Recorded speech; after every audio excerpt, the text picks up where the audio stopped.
time. And here's the thing. It don't matter if you come from money. It don't matter if you come from the hood. You need to remove yourself from people in your family who you feel obligated to be loyal to, who are really taking advantage of stabbing you in the back every chance they get. People want to say family gonna be family. No, bitch, my distance is gonna be my distance. My respect is gonna be my respect. My love is gonna be my love. So family or not, don't go for that bullshit. You got people out here literally who will befriend you and treat you like family. And then you got family who will unfriend you and treat you like a fucking enemy. We don't got time for that. Surround yourself around people who choose you. Who choose you. Or they'll lose you. One of my biggest regrets in life is figuring this out too late. I did not understand. See, I was raised to feel like family first. Family comes first. Everybody else you push to the side, right? I don't want to say push to the side, but that comes later. Your priority is with your family. And I learned now that I am 42 years old that you create your own family. It is a blessing if that family can be your blood family that you grew up with. But oftentimes, many times, that is not the case. And it's not talked about often enough. So I'm going to be here to tell y'all that if your family does not appreciate you, go create your own family. Let's start here. Let's start with parents. Haven't you heard many stories where, a dad will be absent or a mom will be absent and their step parent came in and took over? And I've met many friends where I didn't even know their step parent was not their biological parent, because it's not about blood. It's about the relationship. It's about the value. It's about figuring out who really cares about you. You can have family members that don't even know your personality well. You have family members who remember who you were when you were a child. They're so attached to the child version of you, they don't have a clue what you do for work, what shows you're into. They don't know what food you like to eat. They don't know how to give you good gifts because they don't know anything about you. Does that mean that they're bad people? No, not necessarily. Okay? So sometimes we have to separate the two. Sometimes we can't just sit back and say, somebody is a bad person because we don't mesh with them, and we don't, oil is not bad, water is not bad, but they don't mix. They don't mix. So find something else to do. Put some herbs in the oil, right? Put some herbs in the water. They work well with herbs. They just don't work well with each other, and that's all right. Doesn't make water bad, doesn't make oil bad.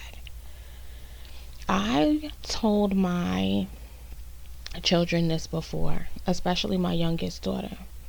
I told her, I said, listen, I don't remember exactly what she said to me, but it was something, kids always have a little something where they're learning friendships and they're learning how to navigate friendships. So I don't remember exactly what she said, so I don't even think it's relevant.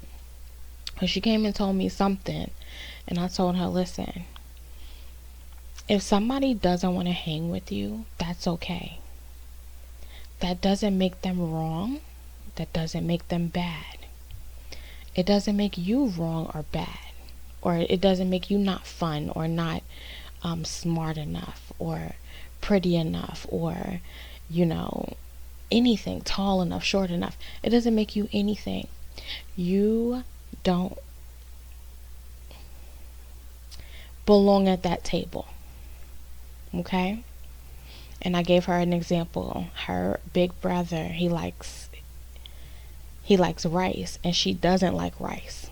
She can't stand rice, and my son can eat rice and nothing else. He could just eat rice.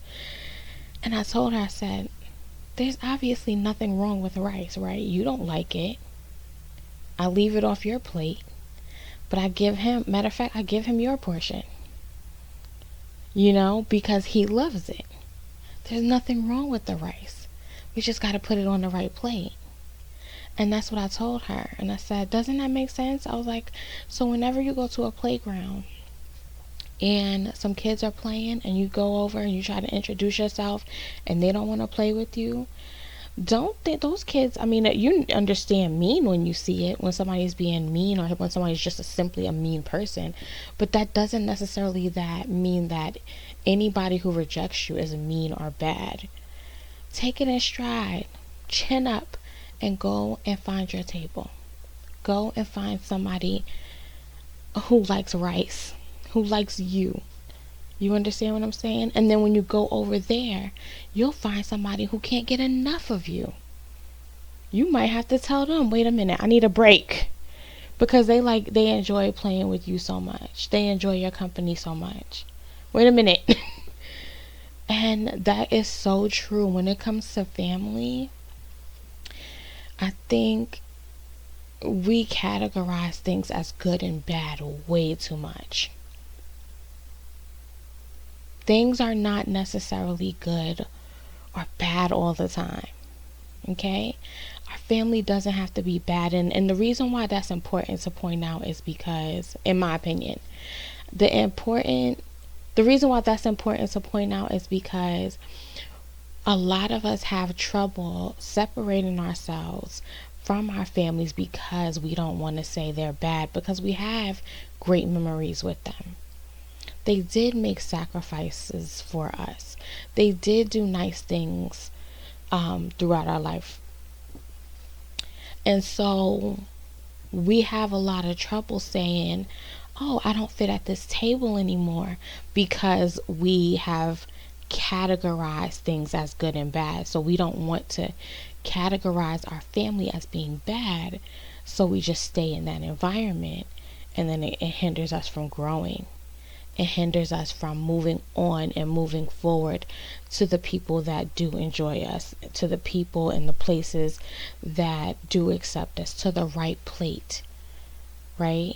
We don't go over and say, you know what, I'm going to leave this table, and I'm going to go find the table, we're going to keep saying rice for, just to make it plain, but I'm going to go find my rice table, right? Where I'm going to find my people that enjoy me.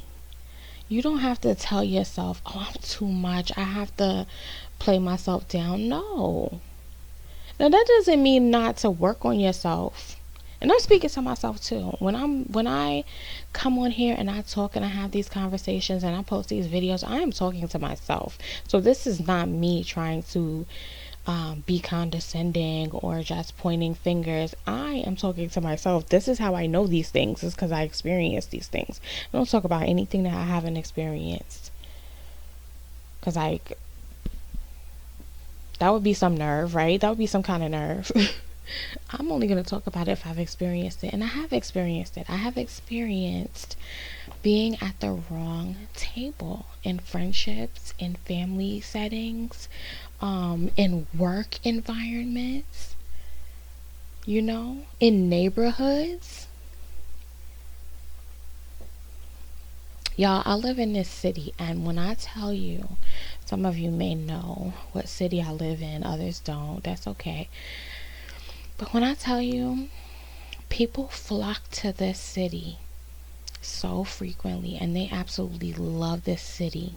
And for a long time, I categorized this city as being bad. And I complained about it, and I didn't have to do that. I did not have to complain about how terrible this city was, because this city was not even that bad. It wasn't even that bad, like seriously. And I don't know if you'll fully get it if you weren't there to hear all my complaints. It's like I had to justify to myself, like, I don't know.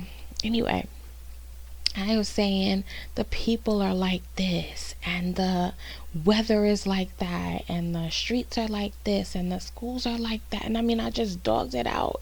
And because I dogged it out, I was miserable until I had the opportunity to remove myself. And you don't have to do that, because, like, if it takes you 2 years or 5 years to remove yourself, then you're miserable 2 years out of your life or 5 years out of your life, and that's horrible. You know, you don't have to make it bad. You might say, you know what? This city is not really a walkable city. I really enjoy walking. And if you enjoy walking and you live in the country, for example, then you're not going to enjoy your city because you can't walk anywhere, right? I'm sorry, my daughter came in and interrupted me, so lost my train of thought for a second. But okay, this city doesn't really have a lot of parks. It's not walkable. It doesn't have parks. I have children. My older children are big now, so we don't really need parks, but I still do have a young daughter, and we can't walk to the park. My older kids can't walk to the store and be independent because they have to depend on me driving, or I have to get 3 vehicles. As a single mom, I may not be able to get 3 vehicles, and so I'm gonna have to lend my one and only car to my teens, or which I don't mind doing. It's just that teens sometimes don't have the reflexes that you would have when you are more experienced. Not that anybody would do anything reckless, but I mean, I don't know that that's a responsible thing to do, is have one and only car and then let your teens just use it frequently. So I need a more walkable city. I personally need to be happy as well, and I enjoy walking to a cafe and grabbing a little iced coffee. I love bookstores. I want to be able to walk to bookstores.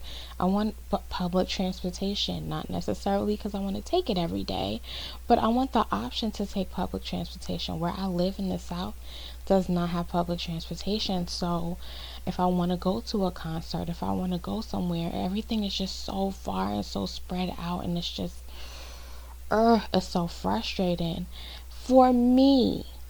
But then you have older people who don't really get out and about much, and they enjoy it so much. They love it. And then you have anyway, I said all of that to say it's not about right or wrong, bad or good. It's about the individual and what is suitable for them. You know what I mean? One person's tradition, my ex-husband, I would go to his family's home, and they just had traditions that were so different. And I thought that their traditions were cute. I didn't do it like that growing up, but I had to look, and I saw, oh, I don't necessarily want to participate in that, but I think that's so cute that y'all do that. And there's nothing wrong with that. When my children get older, if they decide to get married and have families of their own, what will happen is they will do traditions that maybe we didn't do. Maybe they will carry on traditions that we had, but maybe they won't. Maybe they will create their own traditions.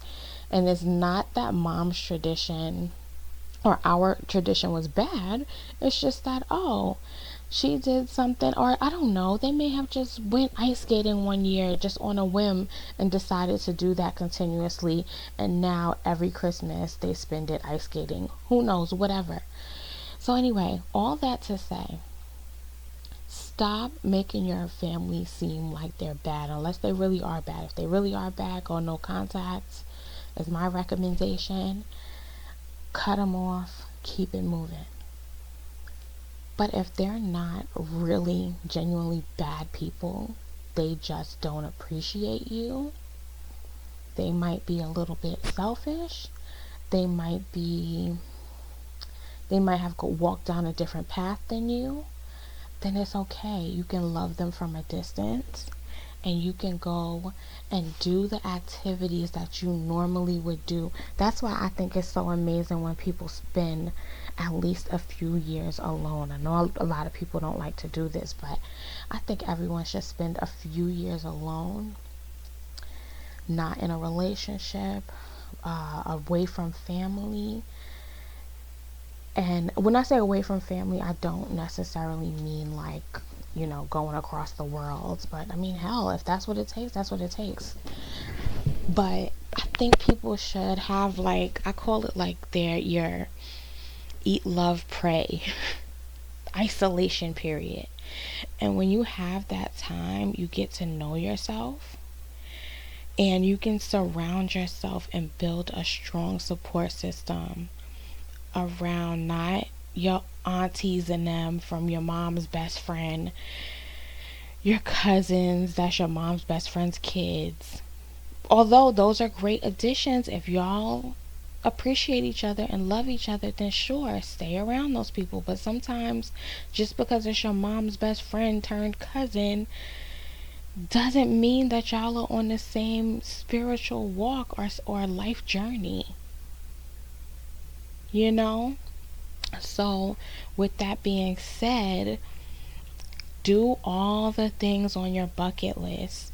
If you wanted to do horseback riding, if you want to crochet, if you want to take some college courses, if you want to be a mechanic, or learn how to spray paint, or learn how to ski, guess what? When you start doing those little hobbies that you love, you're going to find your people.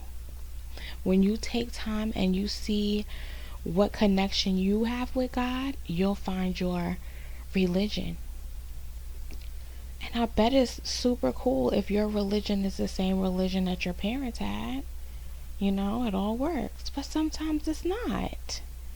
And that's okay, because this is your life and your soul and your spirit, and you have to walk your path, because you have the answer to God. He's not going to say, well, what did mommy say? What did daddy say?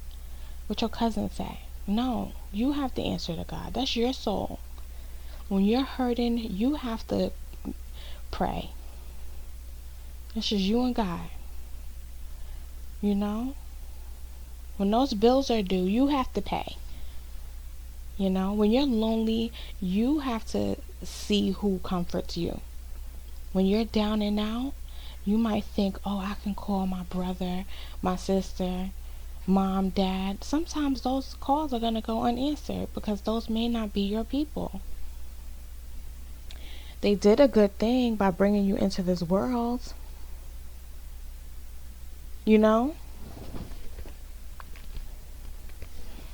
But that might be where your story began and ended, is they brought you into this world. And that's enough to be thankful for, and that's enough to appreciate them for. And then you can live your journey with people who appreciate you.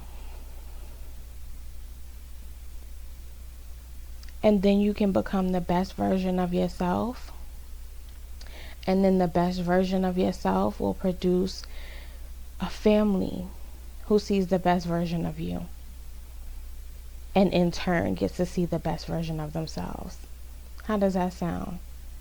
That sounds so much better than staying in a toxic environment.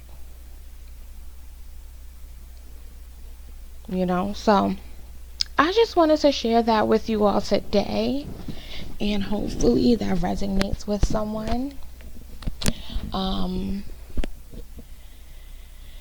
If you want to leave a comment below and just let me know if you resonate with that, if that sounds like something you've been through, how did you work through it? Are you still going through it? Are you still making decisions on who should be in your life? I know that can be difficult, because we have a new awakening now that I don't think we had access to. Um, so people are more emotionally intelligent these days, right? We have more access to information, and we have more psychologists who come online and share information. We have our peers who are also going through similar things. So we have a lot more information, and I think that's such a beautiful thing. Sometimes it could be good, sometimes it can be bad. It's all how you use it, and it's all about your intentions. But I feel like because we have that, I think it's such a blessing that we are able to communicate with other people who have gone through similar journeys, because you can look and you don't have to take everything at face value. See what works for you. You know, before I wrap this up, I'm gonna give y'all an example of something that I'm like, oh my God, I wish I knew that when I was younger. So I'm watching this a creator, and this helps. It kind of ties into this in the sense that you can do things so out of, I don't want to say out of ordinary, but out of the ordinary. But I guess you can say you can break traditions. You can break generational habits. That's what I'll say. So everybody that I know in my family, right? A lot of my friends as well, collect all these things and have like so many clothes and shoes and bags and things and gadgets and all this stuff. And it's like, if you think of a manager, right, and a woman usually is a manager of her household, whether she's single or married, typically she's the manager of her household when she's in a household, right? And think of all of that stuff that you have to manage when you have a lot of clothes, and then you have multiple kids. So now your kids have lots and lots of clothes and clips and hair bows and rubber bands and bracelets and earrings and all this stuff, right? It's just so much stuff. Cups and plates, just every time you see a new set, you just get it. And one thing that I was taught, and I tried to share this with some family members, but they weren't with it, because it's not, a lot of people don't want to change, and they're not wrong, but a lot of people don't want to change. And I said, you know what, I think I want to live a different life. I want to live like more minimalistic, to where I kind of have, not a uniform is a stretch, because you think uniform, you think cop, you think, I don't know, Catholic school. I'm not talking about a uniform. Uniform meaning, think Steve Jobs. If you go to Google right now, stop what you're doing. Don't leave me, but go to Google and type in Steve Jobs right now, and he has a uniform. It is a black shirt, jeans, and white sneakers every single time. Mark Zuckerberg, he has the same uniform, and those just happen to be millionaires, billionaires. But people with less than $1 billion can still do the same concept, because it clears your mind. You don't have to think about cleaning it. Not saying you won't clean it. I'm just saying you don't have to say, oh, my blue turquoise shirt goes with my blue shoes and belts, so I must clean that shirt. Like, you just have a plethora of black shirts and blue jeans, and it really doesn't matter which one you throw on, because and on top of that, it's just one less thing you have to think of. Now, I'm not there all the way. I don't have a uniform, but I am working on it. I went from having so many clothes and shoes to downsizing little by little. I started to do it drastically at first, and then I was like, okay, whoa, slow down, Savannah. And so I started to do it more thoughtfully because I'm like, wait, I think you go from one extreme to the next. So I started to do it gradually. So now that I'm doing it gradually, I am trying to stick to more like neutral colors and things like that. And I'm going to rebuild it. Because I still want my dream is to have a classic pieces. Anyway, that's another video. We'll talk about that another time, but I enjoyed chatting with you today. Hopefully y'all will let me know in the comments how you have been handling, just becoming a new person and evolving and growing. And yeah,